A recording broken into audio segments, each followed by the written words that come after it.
So real quick, the website is BibleHub.com. And this is what it looks like. So real quick, you can see chapter, or book of the Bible, chapter, what version. You have the abbreviations for versions right here. So if you're looking at a particular scripture and you want to see or read it in a different version, you just click that. Let me walk through. The main, I'm not going to do, all of this information, but what I use the most is parallel. And we'll get into these in a minute, but you can do something here, right here in this search box, just like on Google or anything else, is a search box where if you want to study faith, you can just type in faith. And of course, the first thing we see is examples like faithfulness. But let's just hit the magnifying glass to search faith. And right now we get a couple scriptures come up. So I'll just click the first one, which is James 2:18. Now, the first thing that comes up here, this is called the parallel. Now, what that is this gives a bunch of different versions. The NIV, the New International Version, the New Living Translation, English Standard, Berean, King James, Holman, all these different ones. And it reads the same chapter and verse, James 2:18, and it shows you how each Bible reads. So you don't have to own all the Bibles, but you can use a tool like this to compare. I'm not going to talk about it in this video, but I do have preferences, just like anyone, on what Bibles I use, what Bibles I don't think should be used quite often. But I love this tool here because even though let's say I'm not a big fan of the NIV Bible, which I'm not. I'm not completely against it, just not a big fan. I still think it's good to, for one, at least know what it says. We can't make a practice of just turning a blind eye to things. So it's not harmful to at least consider and to look and to be, educated. I don't know, to be aware of what each version says. In this example, let's say we don't understand the King James. Yea, a man say, thou hast faith, and I have works. Show me thy faith, can't read today, without thy works, and I will show thee my faith by my works. Now you could read that like a lot of us read King James, and me personally, I have to read it 2 or 3 times, a particular verse or chapter, in order to start making sense of it. And maybe it's just my own dyslexic, problems or whatever.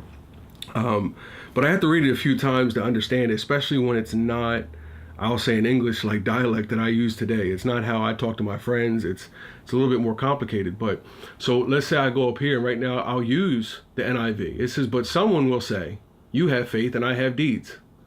Show me your faith without your deeds, and I'll show you my faith by my deeds. Now, the New Living Translation goes a step further, more towards what they call paraphrasing, away from an exact translation. And it says, now someone may argue. Now you see it says, yea, a man may say, but someone will say. Now someone may argue. So these are all different ways that the King James says it. And then we can see, well, what does yea, a man may say? Well, it says right here, now someone may argue. So what it's saying is there may be a man that makes the claim. He may argue. Well, what is he arguing? Some people have faith and others have works or good deeds. But I say, how can you show me your faith if you do not have good deeds? I will show you my faith by my good deeds. So now by using the parallel, not only are we at least aware of what other Bible Bible versions say, but we're able to understand things and comprehend better than had we just read the one translation we were using. Another good tool, it shows you real quick the scripture, the verse before and after, and it shows you cross references. There's actual entire books that are just cross-reference books. But this tool has it all right at your disposal. And you have to be careful, because there's some tricky scriptures that the teachings are, highly debated and interpreted very differently. So sometimes I notice BibleHub will give either very bad cross-references or hardly any at all, because it really doesn't know what to do with it, because the interpretation or understanding is not widely agreed upon or known. So you have to be careful. I would use them. There's nothing wrong with using them. Again, these are options that they're giving you right here on the right-hand column. They're at your disposal, so use them. So the topic is faith, and you get a preview of what it says. Then why does God still find fault if you cannot risk his? You may not see how this scripture here is relevant. So this one says, faith conquered kingdoms. Well, let me check that one out. So you can use that. If you keep scrolling, I don't really use this too much right there, but if you keep scrolling, you'll get commentaries. Now, what commentaries are scholars and theologians. They've written books that break down each chapter and verse and story in the Bible and the meaning they think is relevant. And they basically elaborate on the verse to help break down what it's saying. And again, read them because they're at your disposal. But read it with a grain of salt, because that's like listening to me and I read, yea, a man say he has faith, but you're trusting my opinion or knowledge and know-how. So you have to do that with a grain of salt. You know what I mean? So I wouldn't say read it in a commentary and signed, sealed, delivered, it's gospel.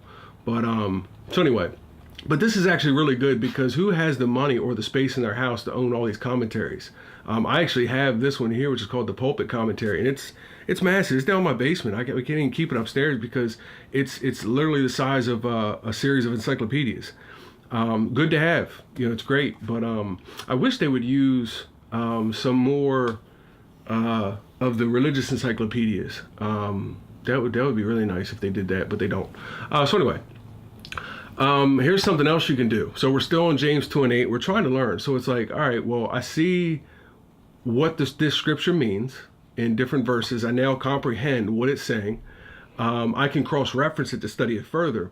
But what if I don't really know what the word faith means or the word deed means? Well, if you go over here to Greek and lexicon can get you there. I'll show you the lexicon real quick. Actually, this is about the same. This is a breakdown, but someone may say, you have faith.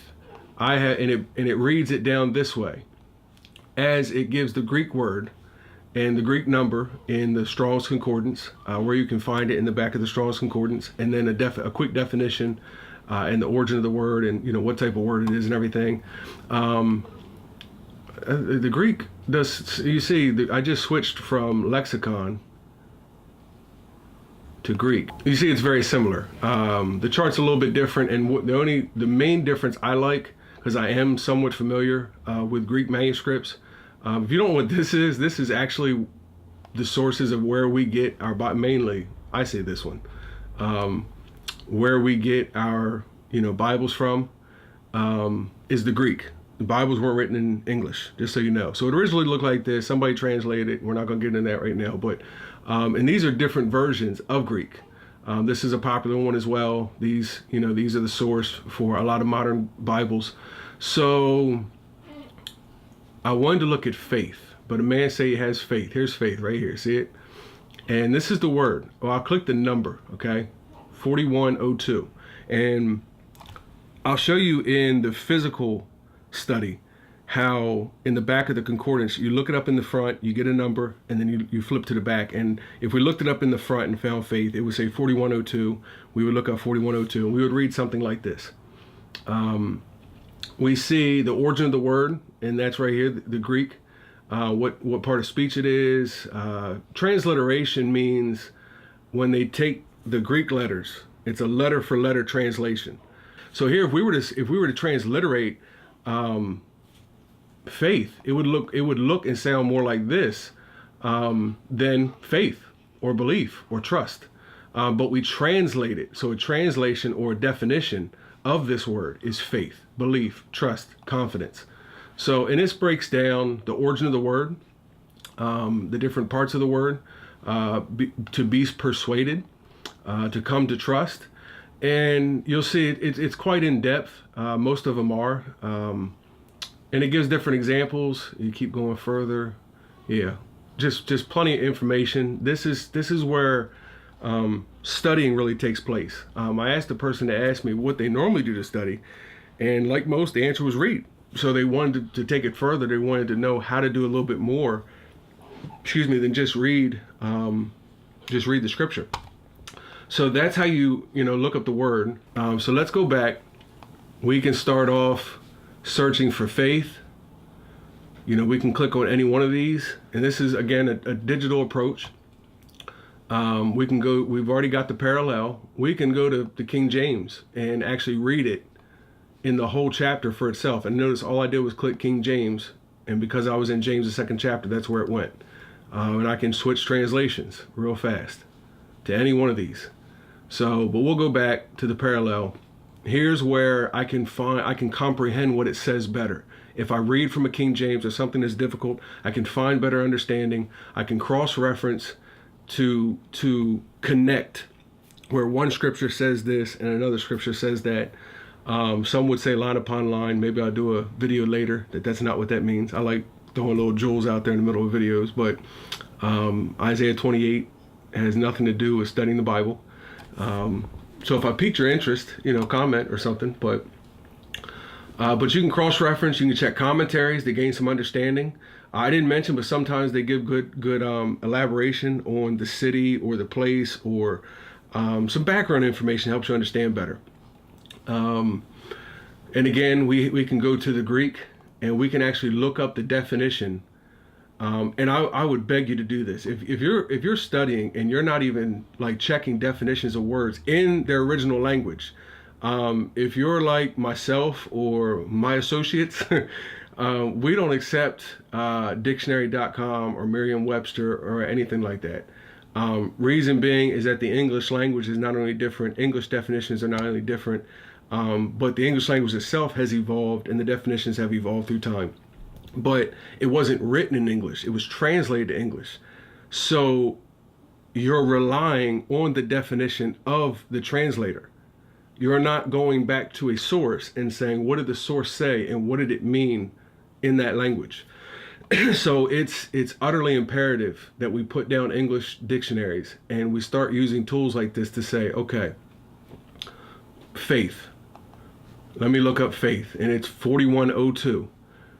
So now we can literally get the biblical definition, the Greek definition, the Hebrew, if it's Old Testament, definitions, rather than, I don't want to say it's like the telephone game, but for lack of a better example, it's you're almost to the telephone game where